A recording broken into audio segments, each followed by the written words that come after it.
This is the worked examples video for refractive index. By the end, you'll be able to do three things.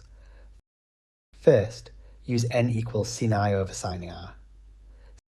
Second, rearrange it to find an unknown angle. And third, use sine c equals 1 over n to find the critical angle. Two equations to master. The refractive index n equals sine I over sine r.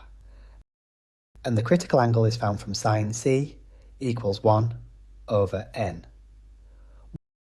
One tip that saves a lot of marks. Make sure your calculator is set to degrees, and get comfortable with the sine and inverse sine buttons. Let's find a refractive index. Light hits glass at 40 degrees and refracts to 25 degrees.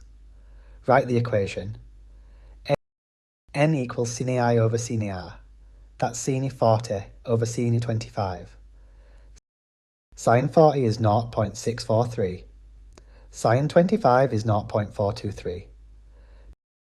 Divide, and n comes out as 1.5, exactly what we'd expect for glass. Now a critical angle. A glass has a refractive index of 1.5. Use the critical angle equation.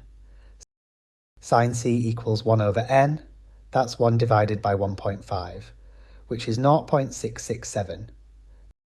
To get the angle, take the inverse sine of 0.667.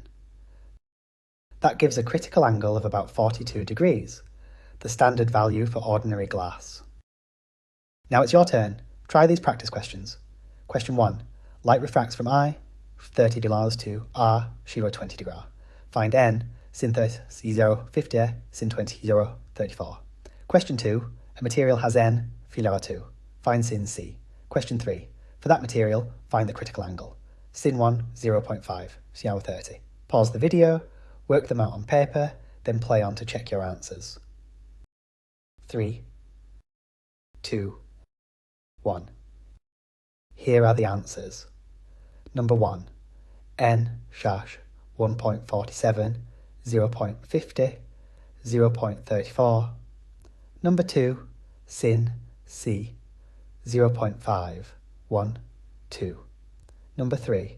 C, CO 30 degree. Thanks for watching. If this video helped, please give it a like and subscribe to the channel for more IGCSE science revision. My revision workbook is available from the link in the comments.